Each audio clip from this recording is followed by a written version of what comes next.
Mesdames et messieurs, bonsoir et merci car vous êtes de plus en plus nombreux à nous suivre.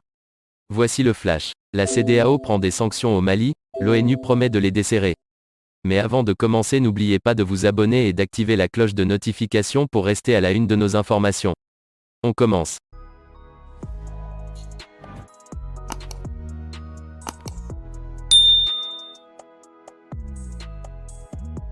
Après échec du projet de résolution qui, s'il était passé mercredi au Conseil de sécurité de l'ONU, aurait scellé définitivement le sort des autorités actuelles du Mali, le secrétaire général des Nations Unies rompt le silence.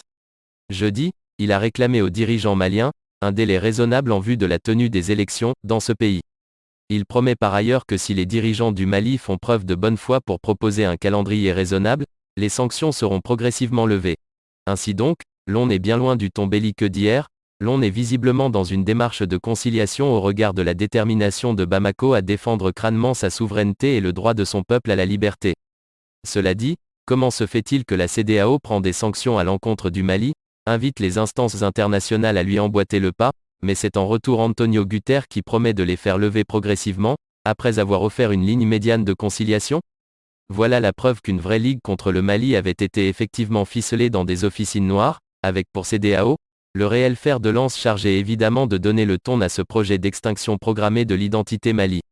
N'eût été la vigilance de la Chine et de la Russie, ce schéma du supplice ainsi tracé de façon funeste contre le peuple malien aurait été matérialisé, un peu comme ce qui fut fait en 2011 dans le cas Kadhafi en Libye.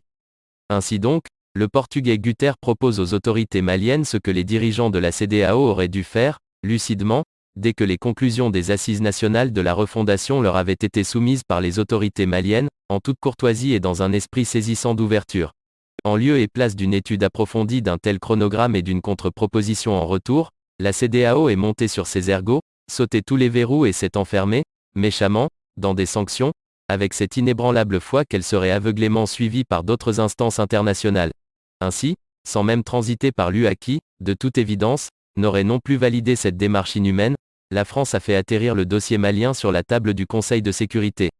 Et là aussi, le pays d'Emmanuel Macron, initiateur du dit projet, a mordu la poussière puisque cette instance ne regorge pas que ses laquais et complices. Par conséquent, la voie est toute tracée, le bras de fer va très probablement se fondre dans les prochains jours, puisque les autorités maliennes se sont toujours disposées au dialogue et au frottement efficient de leur cervelle contre celle des autres, en vue de trouver une solution pratique qui inclut indiscutablement l'intérêt supérieur du Mali. L'on imagine donc que les jours à venir verront cette crise s'effilocher d'elle-même et les dirigeants de la CEDEAO, très remontés contre leurs frères, n'auront plus d'autre choix que de faire de la nécessité vertu en baissant drastiquement la température de leur thermomètre, après cette belle leçon d'élégance et d'humanisme qu'ils auront ainsi reçue de la communauté internationale. Eh bien les amis, c'est déjà la fin de notre petit flash d'infos. Mettez-nous un pouce bleu si le contenu vous a plu et à bientôt pour de nouvelles informations.